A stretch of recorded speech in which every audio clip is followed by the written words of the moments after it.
Assalamualaikum warahmatullahi wabarakatuh. Alhamdulillahirabbil alamin. Assalatu wassalamu ala asrofil anbiya'i wal mursalin wa ala alihi washabihi ajmain, amma ba'.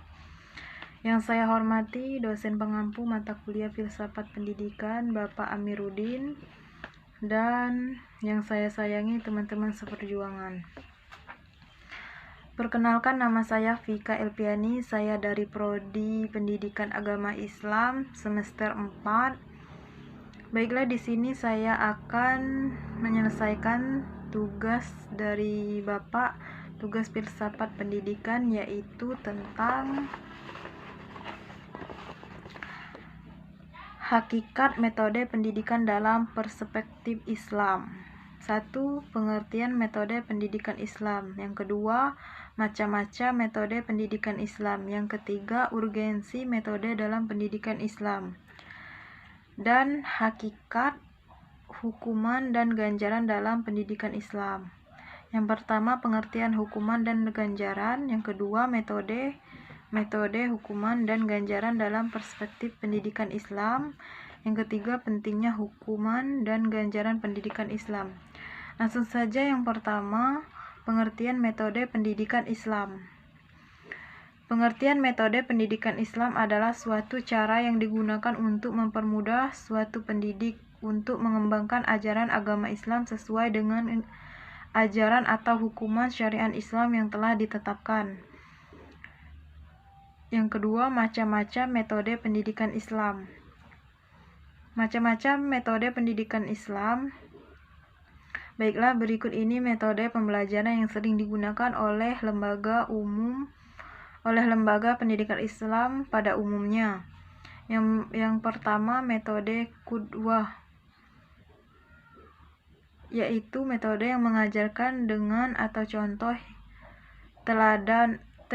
Keteladanan adalah metode paling kuat dalam pembelajaran Islam. Ada ungkapan, tindakan lebih efektif daripada ucapan. Bahasa, perilaku, atau guru lebih bermakna daripada bahasa lisan. Bahkan Nabi Muhammad juga dikenal dengan sebutan uswatun hasanah. Ini menandakan posisi guru begitu penting sebagai panutan bagi di lingkungan sekolah dan masyarakat. Tingkah laku pendidik punya daya sentuh yang lebih besar bagi siswa daripada apa yang diceramahkan. Yang kedua, metode khitabah atau qaul. Berceramah masih menjadi metode yang efektif diterapkan dalam setiap suasana. Sebagaimana kita lihat para dai atau kiai yang istiqomah menerapkan metode ini dengan kemampuan bahasa yang fasih dan komunikatif. Metode ceramah akan membawa keberhasilan belajar, apalagi jika dilengkapi dengan teknologi terkini, yaitu multimedia.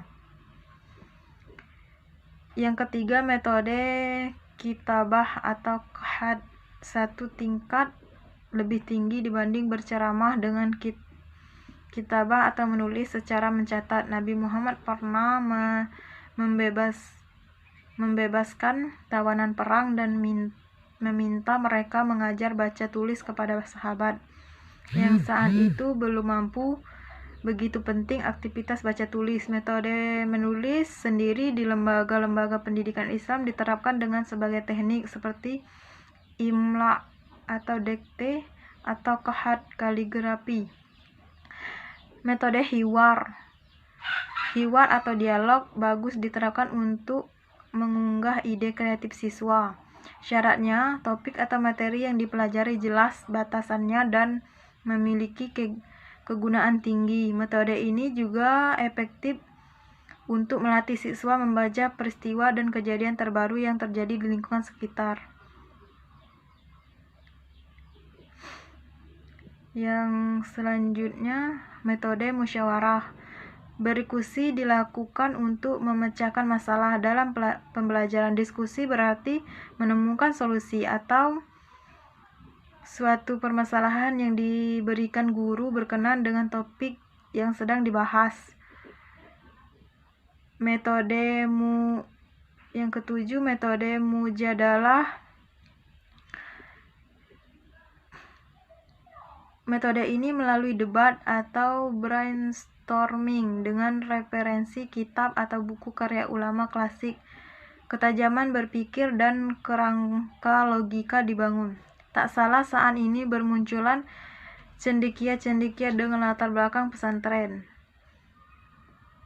Yang kedelapan, metode tafakur dan tafakur tadzakur. Refleksi kontemplasi di lembaga pendidikan Islam dilakukan dengan mengambil satu topik khusus untuk ditemukan solusinya dengan mempertimbangkan dua hal, wahyu dan pemikiran atau penelitian. Meskipun metode ini merupakan tradisi para sufi dan filosof Islam terdahulu, tidak ada salahnya dicoba untuk siswa pendidikan dasar sekalipun.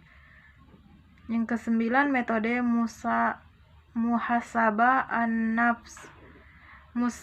Muhasabah an-nafs atau introspeksi diri dilakukan sebagai bentuk rasa cinta terhadap diri kita sekaligus ungkapan syukur kepada Tuhan atas ilmu yang telah diberikan. Jika dicermati, inilah metode yang jarang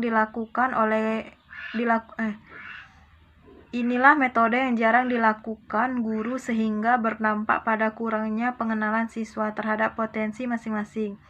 Muhasabah bisa dilakukan tiap hari, pekan, atau akhir semester untuk mengukur keberhasilan pembelajaran yang telah dilakukan.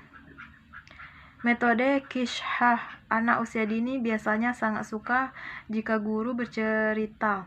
Metode bercerita sangat tepat untuk menjelaskan kisah para tokoh muslim atau peristiwa sejarah lainnya.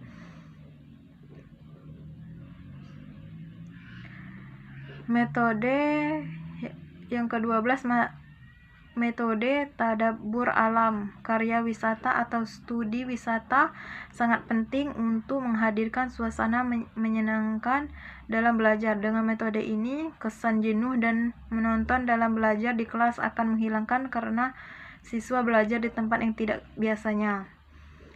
Yang terakhir, metode murasat. Latihan secara berkelanjutan sering dipakai untuk siswa ketika hendak mengikuti tes atau ujian akhir.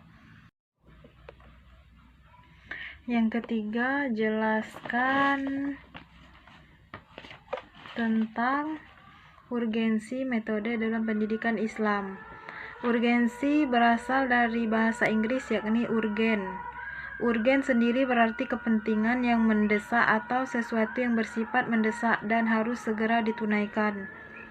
Begitupun pentingnya pembelajaran dalam ilmu pendidikan adalah karena pembelajaran merupakan sarana tersampaikannya sebuah ilmu pengetahuan. Pembelajaran merupakan alat transformasi ilmu pengetahuan. Tanpa pembelajaran, sebuah ilmu pengetahuan tidak akan dipahami dengan baik dan benar. Selanjutnya yaitu pengertian ganjaran dan hukuman. Secara etimologi, terma ganjaran berasal dari kata ganjar yang berarti memberi hadiah atau upah. Karenanya berdasarkan pengertian ini, maka dasarnya adalah perlakuan menyenangkan yang diterima seseorang sebagai konsekuensi logis dari perbuatan baik atau prestasi terbaik yang berhasil disampaikan atau diraihnya. Maksud ganjaran dalam konteks ini adalah memberikan sesuatu yang menyenangkan atau penghargaan dan dijadikan sebagai hadiah bagi peserta didik yang berprestasi baik dalam belajar maupun sikap perilaku. Melalui ganjaran, hasil yang dicapai peserta didik dapat dipertahankan dan meningkat, serta dapat menjadi motivasi bagi peserta didik lainnya untuk mencapai target pendidikan secara maksimal. Pengertian hukuman. Secara etimologi, hukuman berarti siksa atau sebagainya yang dikenakan kepada orang yang melanggar undang-undang dan sebagainya. Dari sisi ini, hukuman pada dasarnya perbuatan tidak menyenangkan yang ditimpakan pada seseorang sebagai konsekuensi logis dari sesuatu kesalahan atau perbuatan yang tidak baik. Hukuman ialah suatu perbuatan di mana seseorang sadar dan sengaja menjatuhkan nestapa pada orang lain dengan tujuan memperbaiki atau melindungi dirinya sendiri dari kelemahan jasmani dan rohani sehingga terhindar dari segala macam pelanggaran.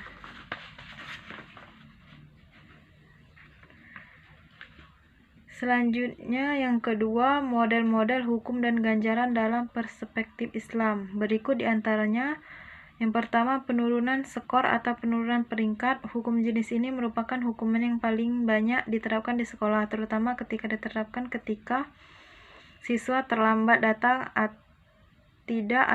tidak ataupun terlambat mengumpulkan tugas. Yang kedua, pengurangan hak. Hukum jenis ini merupakan hukum yang paling efektif karena dapat digunakan sesuai selera siswa. Yang ketiga, hukum berupa denda. Jenis hukuman yang berupa denda ini di Indonesia merupakan sesuatu yang masih kurang atau tidak lazim. Yang dimaksud dengan denda dalam hal ini memang tidak berupa uang, tetapi lebih banyak mempunyai makna pembayaran dalam bentuk pada umumnya berupa pengumpulan atau pekerjaan. Yang keempat, pemberian celaan. Pemberian hukuman ini biasanya digabungkan dengan hukuman lainnya. Siswa yang melanggar peraturan penting yang diperuntukkan bagi siswa akan mendapat celaan. Hukuman ini guru menuliskan kesalahan siswa dalam buku catatan khusus.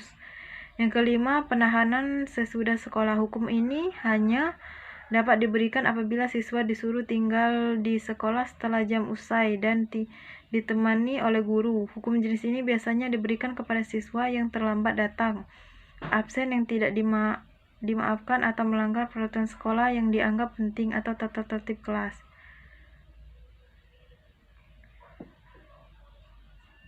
Yang keenam, penyekoresan. Hukum jenis ini merupakan hukum yang berat, terutama karena menyangkut aspek administratif siswa.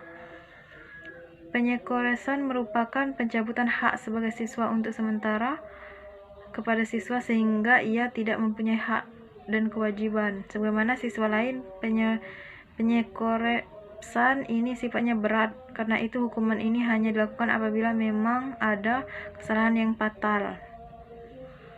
Yang ketujuh, referral. Istilah referral ini terkenal dalam bidang bimbingan dan penyuluhan. Apabila bimbingan tidak mampu atau merasa bahwa ia memerlukan bantuan dari pihak lain untuk menangani kliennya, maka pembimbingan tersebut dapat mengirimkan klien yang sedang ditangani oleh orang lain, misalnya dokter, polisi, dan sebagainya.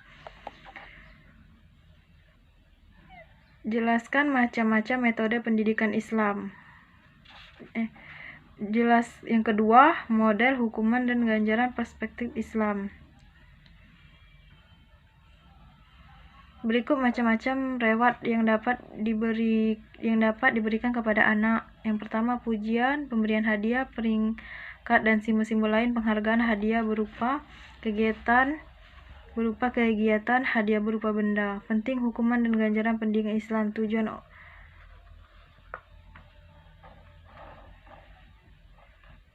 Pentingnya hukuman dan ganjaran pendidikan Islam. Tujuan orang memberi hukuman itu bermacam-macam. Hal ini sangat bertalian erat dengan pendapat orang tentang teori-teori hukuman sebagai berikut. Teori pembalasan. Teori inilah yang tertua. Menurut teori ini, hukuman diadakan sebagai pembahasan dengan terhadap kelainan dan pelanggaran yang telah dilakukan seseorang. Tentu saja teori ini tidak boleh dipakai dalam pendidikan di sekolah. Teori perbaikan. Menurut teori ini, hukuman diadakan untuk membasmi kejahatan. Jadi tujuan hukum ini ialah memperbaiki si pelanggar agar jangan berbuat. Teori perlindungan. Menurut teori ini, hukuman diadakan untuk melindungi masyarakat dari perbuatan-perbuatan yang tidak wajar. Teori ganti kerugian. Menurut teori ini merupakan diadakan untuk mengganti kerugian-kerugian yang telah diderita akibat dari kejahatan atau pelanggaran itu. Dalam proses pendidikan, teori ini masih belum cukup kuat sebab dengan hukuman semacam ini anak mungkin menjadi tidak merasa bersalah karena kesalahan itu terbayar.